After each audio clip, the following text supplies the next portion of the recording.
This is Leader Time by FedNet, your podcast source for floor remarks by Senate Majority Leader John Thune and Democratic Leader Chuck Schumer. Thune noted unanimous confirmation of colleague Marco Rubio as Secretary of State before remarks on pending national security nominations to President Trump's cabinet and welcomed two Republicans soon to join the Senate from Florida and Ohio. The following material is protected by copyright. Mr. President, in his inaugural address yesterday, President Trump spoke of his confidence in America. He spoke of the country's future, prosperity, security, strength. And I share the President's confidence and his optimism about what we can accomplish in the coming years. President Trump has brought a new direction to Washington, and yesterday marked the beginning of a new era. Mr. President, here in the Senate, we've begun the process of confirming the President's cabinet. Within hours of President Trump taking office, we confirmed the first of his cabinet nominees, Marco Rubio, to be Secretary of State, in a unanimous vote. Secretary Rubio demonstrated his command of foreign policy last week at his confirmation hearing. He made it clear that under his leadership, the State Department will be focused on its core mission. In his own words, that mission is, and I quote, to promote peace abroad and security and prosperity here at home, end quote. Gone are the days of a foreign policy exporting progressive ideologies, appeasing our adversaries, and demonstrating weakness on the world stage. The State Department is back in the business of advancing America's interests. Mr. President, this is a welcome change in direction to our foreign policy. And Secretary Rubio is ready to hit the ground running. During his time in the Senate, he was a leading voice articulating America's role in the world, and he has a clear command of the issues facing the world today. As a senator, he was vocal about the threat the Chinese Communist Party poses and the stakes of the competition between the United States and China. He recognizes the need for American leadership in Latin America to promote democracy and justice. And he is clear-eyed about the threats that America faces from other countries as well as from non-state actors. I look forward to working with Secretary Rubio and the Trump administration to restore American strength abroad and promote peace and prosperity here at home.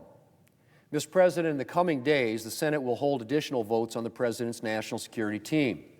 We expect to vote on the nomination of John Ratcliffe to be director of the CIA later today. Mr. Ratcliffe, like Secretary Rubio, earned bipartisan support after his confirmation hearing last week. He was reported out of the Intelligence Committee with a bipartisan vote yesterday, and he will bring valuable knowledge and experience to his new post, including from his time on the House Intelligence Committee and as Director of National Intelligence in the first Trump administration. Mr. President, under the Biden administration, the intelligence community made some notable misses. In 2021, the intelligence community failed to anticipate the swift collapse of Afghanistan in response to President Biden's decision to go ahead with a withdrawal that cost the lives of 13 American service members. In 2022, the intelligence community warned that Ukraine would fall in days in the face of a Russian attack. Yet Kyiv is still firmly in Ukrainian hands almost 3 years later. And in 2023, Hamas' October 7th attack on Israel took place with little or no warning from the intelligence community. And unfortunately, Mr. President, the list goes on.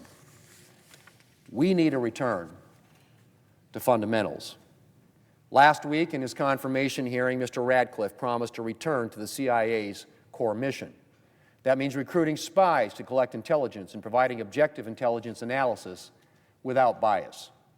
Mr. Ratcliffe brings the right experience and the right approach to the CIA, and I look forward to working with him in this position. Mr. President, before I close, I want to say a word about two new senators who will take office later today. I'm very pleased to welcome Ashley Moody of Florida and John Husted of Ohio to the United States Senate.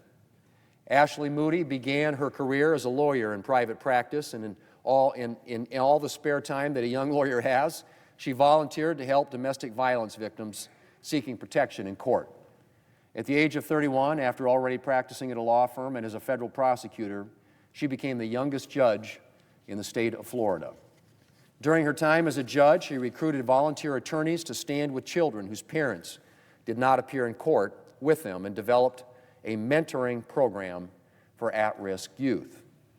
In 2018, she was elected Attorney General in Florida, a post from which she held the Biden administration accountable and defended Florida law. And now, she's bringing her energy and experience here to the United States Senate. Mr. President, being sworn in alongside Ashley Moody today will be John Husted, Ohio's new senator.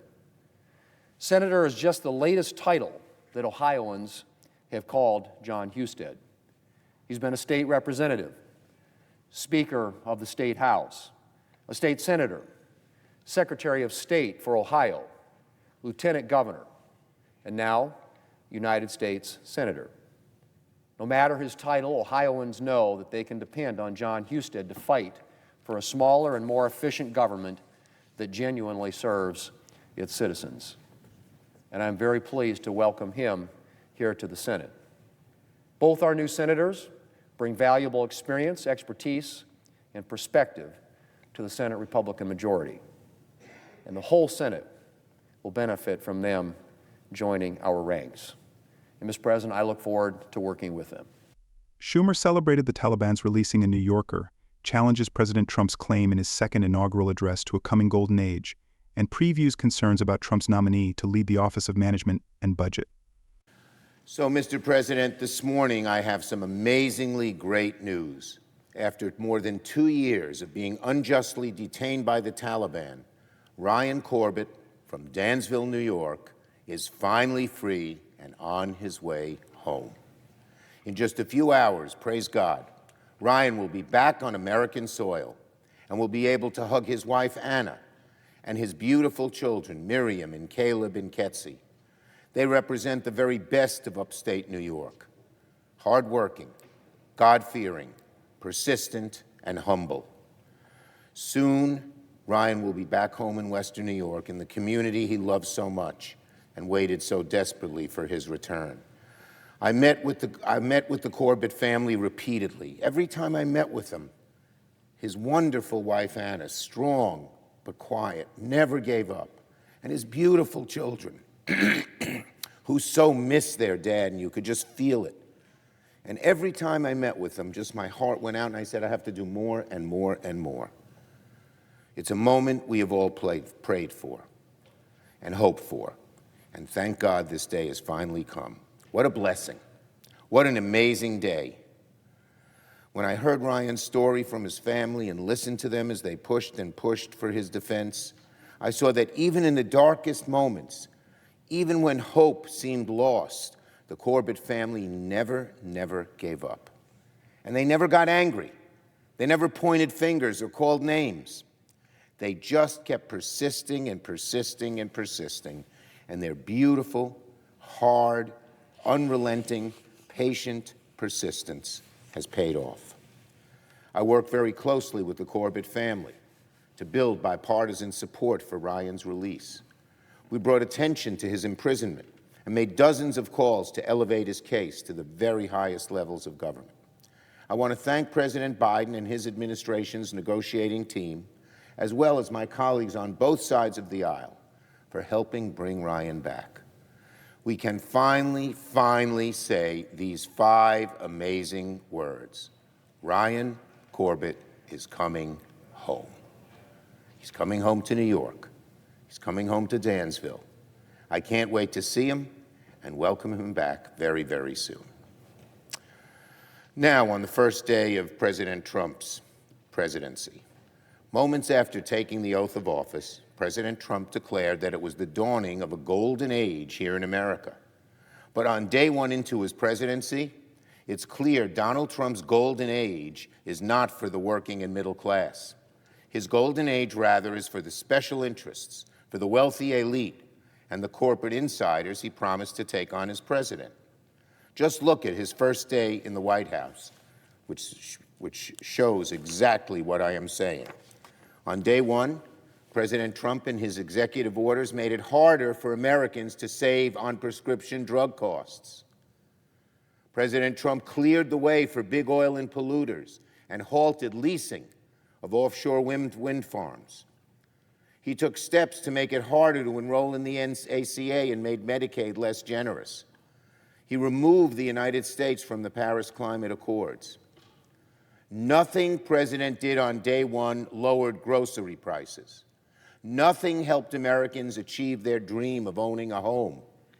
Nothing will help working families earn more and save more.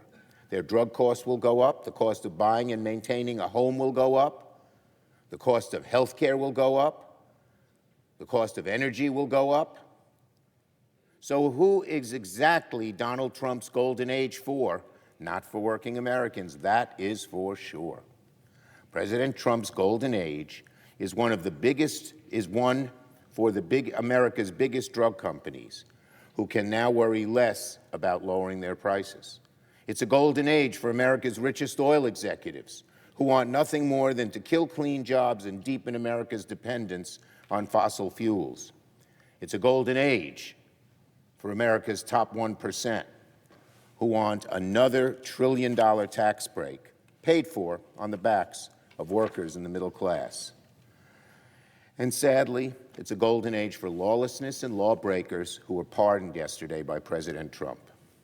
There's no other way to describe President Trump's pardon of January 6 offenders than un-American. Let's be clear. President Trump didn't just pardon protesters. He pardoned some people convicted of assaulting police officers in seditious conspiracy. It's a betrayal of the highest order of our Capitol Police officers who risked their lives to keep us safe. When President Trump talks about a golden age, he's talking about a golden age for drug companies, powerful oil executives, and rioters who attack our police and attack our democracy. That is not the golden age Americans want. Nominations. This week, the Senate will continue exercising its constitutional duty to offer advice and consent on the president's nominees. Last night, the Senate unanimously confirmed our former colleague, Senator Rubio, as Secretary of State. Even though Senator Rubio and Democrats differ on many issues, it was clear he was very well qualified for the job and deserved confirmation.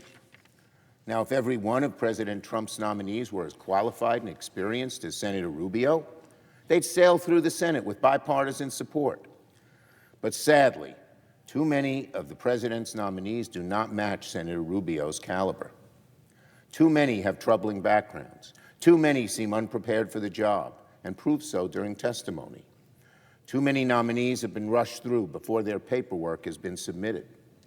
Senator Rubio was thorough and quick with his background checks and documentation. He did it the right way. But too many other nominees have delayed and dragged their feet. So it's wrong to try and rush them through. And too many of the president's nominees seem more interested in pushing the ultra-right's extremist agenda than in fighting for working and middle-class families. Later today, I'll meet with President Trump's nominee for OMB Director, Russell Vought. Mr. Vought is one of the most troubling nominees that President Trump has selected. He's about as ultra-right as they come. So during our meeting, I hope to get a clarity on a simple question. Who will Mr. Vought fight for if confirmed? Is it the American people, or is it Project 2025, which Americans have already rejected? I look forward to our conversation because I believe it's important both sides hear directly and candidly from the president's nominees before we're asked to vote on their nomination. After all, the debate over President Trump's nominees is not just about senior-level positions in the administration. The debate on nominees is a debate about the president's very agenda and about who will benefit. Whose side are these nominees on?